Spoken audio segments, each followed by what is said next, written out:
And for the next 13 years, having 3 children with him, I was trafficked by him. He got us addicted to physical beatings and threats. Wow, what a devastating story. My name is Nick Fortino.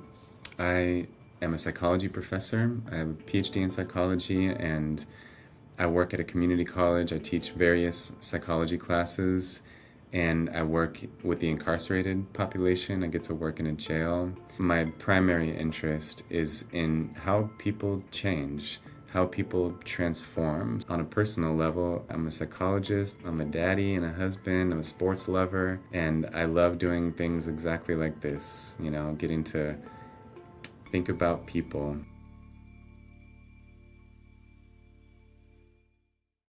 We were basically naked in a room, and we ate rat droppings and all sorts in that room to try and stay alive. It was horrific. Unis only ever abused 3 of us, and the other 2, the eldest Charlotte and my younger brother, were never abused, never touched. We all remember vividly the first time the red line was crossed. Unis was going through her kitchen. She thought some chocolate had been stolen. She marched us all into one room. I say all of us, just 3 of us. And she asked, who's taken the chocolate? I hadn't taken the chocolate, so I said no. At that point, she started hitting the chair leg across our bare feet. She was properly beating down on the tops of our feet. It was brutal. I fell to the floor straight away. So she's like, well, now none of you are going to the mock fair, and you're going to watch Charlotte go around the mock fair on her own. Well, after we've had our feet beaten on the tops 3 or 4 times, don't get me wrong, it's horrific, but we knew what was coming.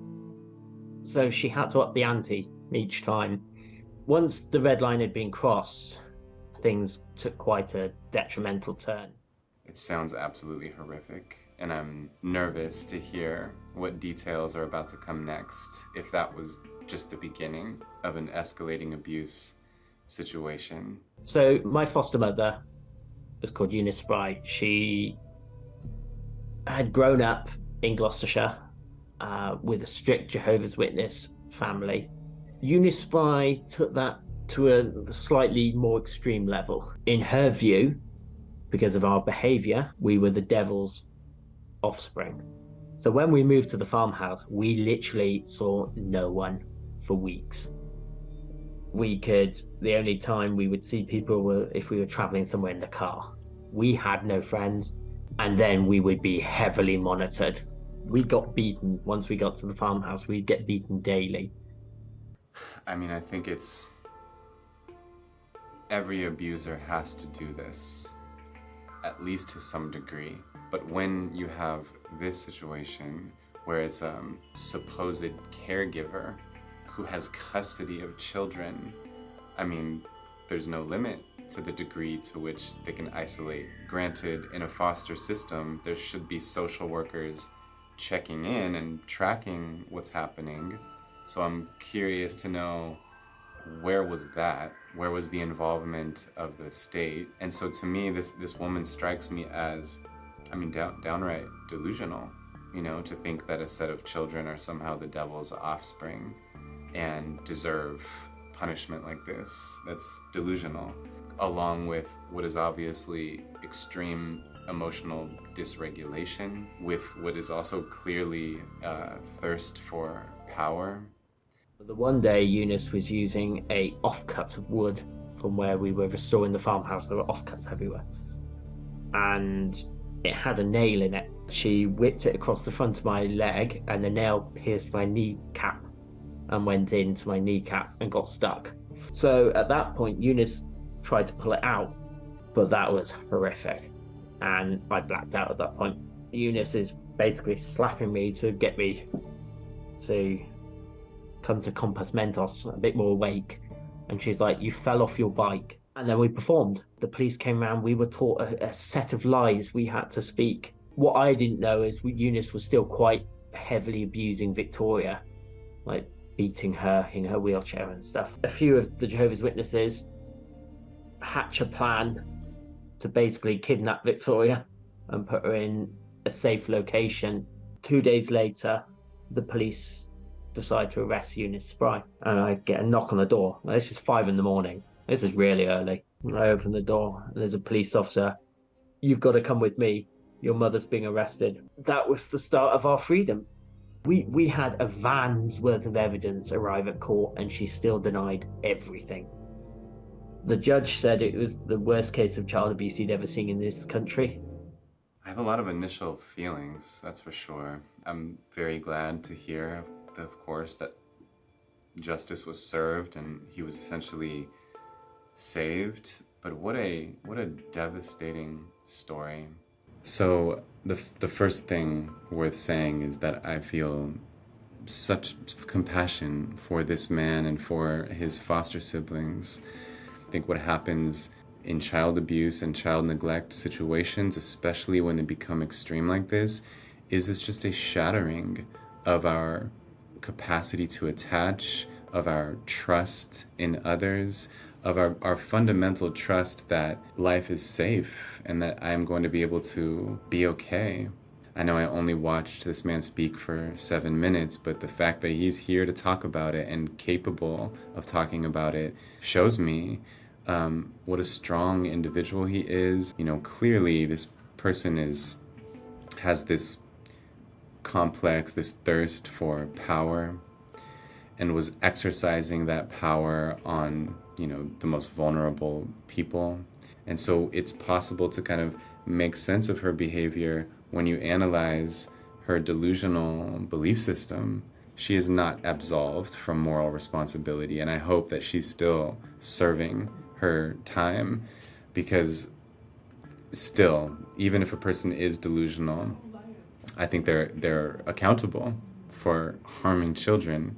There was clearly some amount of learned helplessness occurring, and that comes from being in a abusive situation where a person can't escape. And when that happens and goes on for long enough, that belief that I can't get out of this situation becomes internalized, to the point when even when there are escapes, even when there is a way out, the person doesn't attempt to take it because they believe that they can't escape the situation. I know that there's a story of resilience to tell here. The fact that this man can tell that story is a testament to how far he has come and how much he has recovered.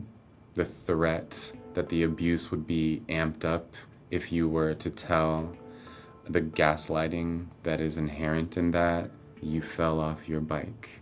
It's just one of the primary levers of control that an abuser uses. My first instinct would be to see how much of the story is even conscious. Because I think in many cases when a person is recollecting abuse like this, there's much that has been repressed. And so the person's account of the situation, what comes to mind, to what level of detail, what emotions arise as they talk about it, are they dissociated from those emotions, and what kind of gaps exist in the story. And if it does appear that there's a lot that's been repressed, it would be that journey that I just described of lovingly inquiring and walking hand in hand with them and being right there emotionally, creating the atmosphere of compassion that invites content to surface. And if it does seem, or when it all kind of comes to light, all the crucial details, then it's about showing this person the highest level of compassion, really being expressive of that and making it so clear that none of this is their fault. And then from there, I would be very interested to see what kind of leftover conditioning this person is having to deal with. You know, like, can that man look at a piece of cut off wood without having an extreme trauma response? Factors in the environment. And in order for the person to move forward in life and function without dealing with trauma responses everywhere they go, it would be important to identify the conditioned stimuli, the things that have gotten associated with the trauma, and then just kind of use practical deconditioning methods like gradual exposure therapy or whatever it takes to separate those things from the traumatic experience. I think on a very practical level, that becomes super important. Even when a person's past is that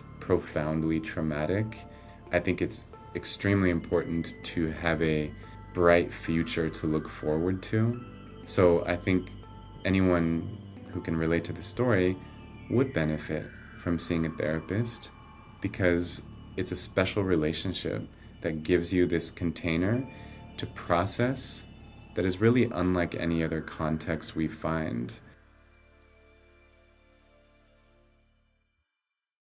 When I was 3 years old, I remember my older cousin, she would come over and she would babysit me and my brother whenever my mom had to work or if she ran out to the grocery store. My mother was gone for quite some time. And then she ended up telling me like, okay, Pooh, it's nap time. She tells me, all right, take off your clothes, because I had on overalls and I had on like a white shirt. And she's telling me to take my clothes off. I laid on my back and then she told me to take my panties off. So I took my panties off, and then next thing I know, I hear my mother coming in through the front door, and she's like, quickly, quickly, quickly, put your clothes on. And I'm like, okay. And so my mom came around the corner from the living room, and she's asked me, she was like, hey, what you guys are doing? And she was like, nothing, I just took Pooh to the bathroom. I wish that I would have opened up my mouth and told my mother right away, like, no, we didn't just come out the bathroom. I was 12 years old. My mother came to me. I was laying in bed and I was asleep. She had gotten remarried. She was like, Kesha, I'm about to go to the grocery store. Do you want to come? And I was so tired from the day that I had at school. I was like, no, like, I'm okay, I'm good. She went to the store, and the next thing I know, my stepdad, James, he came busting in my room, and he woke me up. He was like, Kesha, get dressed. Your mama been shot. And I'm just like, wait, what?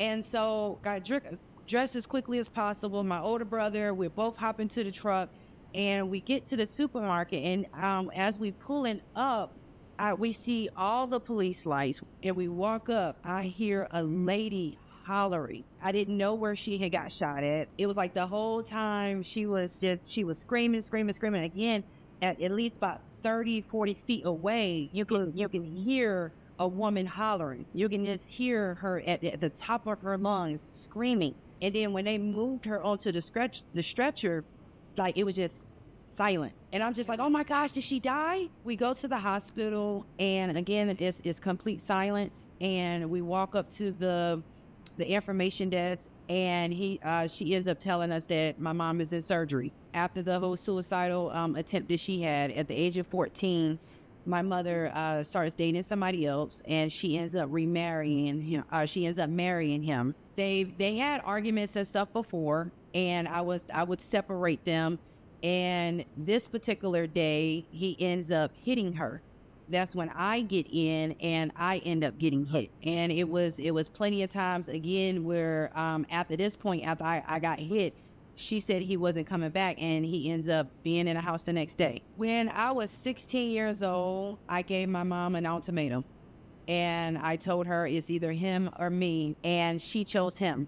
So I packed my stuff and I moved out, and I went and stayed with my aunt, Rosa Haddock. And she became like my second mom. Don't give up.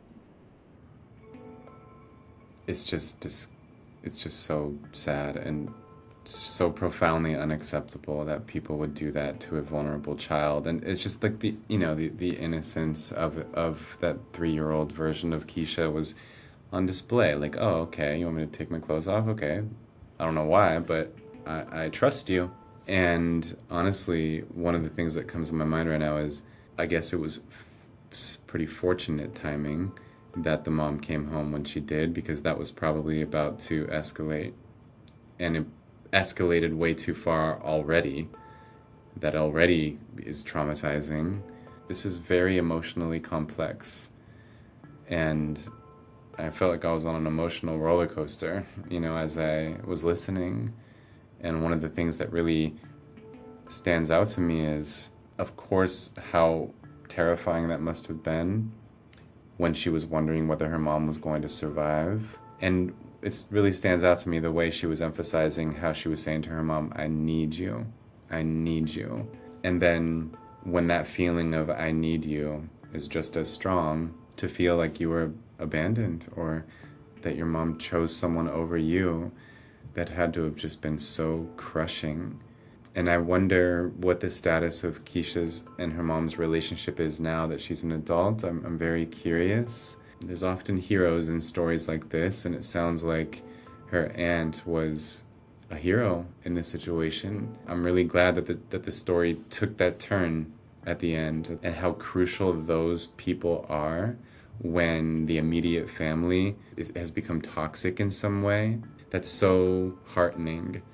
And I think it's a lesson to take for, all of us, that we have a responsibility to look out for not just our most immediate family, but even our extended family. Here we have a mother who's at least dealing with the trauma of getting shot. I mean, and something explains why she was suicidal. And I'm sure getting shot was a big part of that. There's a line we have to draw where we can't justify the mistreatment of other people by referring back to our own trauma. So at some point we have to embrace the agency that we still have and take responsibility for our actions, even if we are in pain. When I was watching the last video that we reacted to, it was a story of abuse that elicited in me feelings of rage toward the abuser. I don't get that feeling here toward Kesha's mom. It's definitely not any feeling of rage or disdain toward her. It's more of just a sadness that came about, and an understanding that abusive relationships really hijack a person's mind and decision making. So on one hand, I feel for her, and on the other hand, I hold her accountable for that.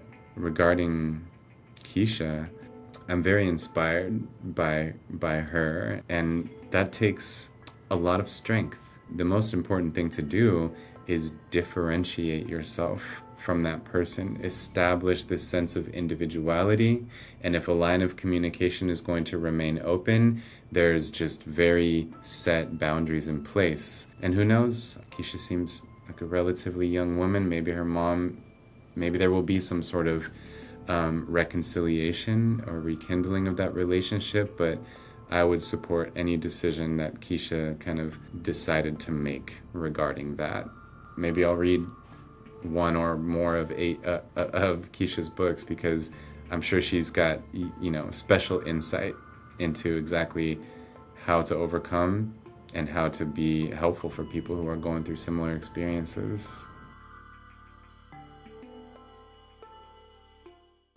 My name is Wendy Barnes. I am a survivor of human trafficking. When I was 11 years old, my mom remarried and my stepfather started abusing me. So it came out, it went to court. He ended up taking a plea deal. He got 3 months of counseling as his punishment. My mom did take him back, but it was mostly for financial reasons. You add that onto the poverty, the parental absence, and it left me feeling very lost, alone, and unloved. I think the two of the most significant vulnerabilities in human life are when you're a child and in the sexual domain of your life. And so when a person is traumatized in both of those vulnerable areas of life, sexually and as a child, the consequences are just extreme. It's very common that people with dissociative identity disorder have that background of childhood sexual trauma. If I know that happened to a person, no negative consequence in their future would surprise me. So it makes total sense that someone who had that start in life was just desperate for love and a safe, affectionate relationship. When I was was 15 years old, a neighbor girl came to my house and invited me to go to a swimming pool party. As I'm following, I noticed that she starts walking towards this group of teenagers, and I can tell there's this one guy. He looked me right in the eye, and he said, "Well, it's a pleasure to meet you, Wendy." My heart started going pity-pat. I quickly became pregnant with this baby. All I wanted was for somebody to love me. Right after I turned 17 and he turned 18, we had our first child, Latasha. He came to me and he said, "You know, the only way that we're ever going to really be able to make it together is if you move out of your mom's house. All you have to do is you and Latasha move into a shelter downtown Seattle. Once you are there, you will be considered emancipated." And after the first week, Latasha's diapers and formula are gone. So I got a hold of him and I was like, "Greg, what are we going to do?" He goes, "Oh, don't worry about it. I got a job we can do." I thought we were going to go clean somebody's house. After a few minutes, I was like, "So what's the job we're going to do?" He said, "Well, all you have to do is walk across the street. A man is going to stop and pick you up. He's going to offer you money to have sex with him. You have sex with him right there in the car. And when you're done, you have money for her diapers and formula." What? I said, "Well, if you really love your daughter, you would be willing to do anything for her." I didn't feel like I had any choice. As soon as I crossed that street, a car pulled up in front of me. I got in. I didn't say anything. He started taking off his clothes, and so I started slowly taking off my jeans. And as I did, I started to silently pray. He got off of me and he dropped me off where he had picked me up. As I approached Greg, I automatically reached my hand out to give him the money. The only thing is, a week later, the diapers and the formula are gone. And for the next 13 years, having 3 children with him, I was trafficked by him. I worked the streets, I worked escort services, and then private home. He got us addicted to physical beatings and threats. He put me in a room, and for the next 3 days, made me smoke, kept me awake the whole entire time. He beat me and raped me. That was the last time I ever tried leaving him. This lasted 13 years. It was 4 days before my 30th birthday. I had just given birth to our second son 16 days prior. Greg was in the living room with the newborn baby on his lap. I remember I was at the kitchen stove making macaroni and cheese because I knew the kids were going to be home from school. And I looked over and I see the SWAT team running towards our house. I accidentally locked eyes with one of the police officers. I was frozen. So I walked over to the front door. I swung it open for them. I said, "Greg, the police are here for you." They took him out of the house, and then he came over to me and they said, "We're going to need to take you down and ask you some questions also." I was sentenced to 23 months in prison and he got 10 years. All 3 of my kids were taken from me while I was in prison. The police officers that arrested me were there to represent me because I connected up with them afterwards and, really educated them on what we went through. She gave me custody of my middle child, Gregory, back because by that time Latasha was 16 and she was actually already getting married. And the youngest one, he had already made developmental connection with grandma as mom. And so we didn't want to break that. When I was released from prison, I went to college for 4 years and, I'm trying to figure out how to live. I'm doing everything that I'm supposed to be doing. I'm working with the therapists. I'm working with the correction counselors. I'm working with the attorneys and the judges and everybody else. And I am impressing everybody. Wow. To be totally honest, the first thought is this sounds like a movie. And of course, totally heartbreaking, having gone through such a hellacious first 3 decades of life. And to be a positive individual like this was such a beautiful message for the world. The thought that she did time, that she had to spend 2 years in jail, it's like I'm in disbelief about that. And I wonder how she processed that. Like, what did she feel like she deserved it? Did she feel like that was an injustice? Her statement that the bond of torture can be stronger than the bond of love is also just very eye-opening, something really worth contemplating. And as dark as it sounds, there might be something familiar about abuse, if that has been in your childhood. And in this kind of twisted way, it almost just feels the familiar is what home feels like. And so it's not necessarily alarming if it occurs, if a person has been accustomed to that. And so clearly she was desperate for love and affection. And here he positioned himself in this way that he had the love she wanted and was able to manipulate her behavior. And I mean, the you gotta love Latasha a lot to do this job. And, you know, do you love your daughter? Aren't you willing to do anything for her? That is just the epitome of manipulation. He was able to essentially control her. I'm just kind of thinking through and analyzing like the methods of control that this man was exercising. Extreme levels of punishment for things, you know, I'm sure that were just only breaking his own personal rules. And the dark triad, as many people may know, is this combination of characteristics that really the most violent men possess. And those characteristics are being psychopathic, which is fundamentally lacking empathy and remorse, and having no concern for the well-being of others, and not being totally indifferent to other people's suffering. I feel relieved that the children are okay. It does warm my heart to know that she's reconnected with her children. Oh my goodness, to have gone through this and not just ooze resentment, but quite the opposite, you know, to just be very positive and encouraging and inspiring for people. What an amazing person. So I think anyone who can relate to this woman to any degree, anyone who has experienced or is kind of wondering, maybe I am experiencing manipulation. Honestly, I think the worst thing is to be stuck alone with the manipulator.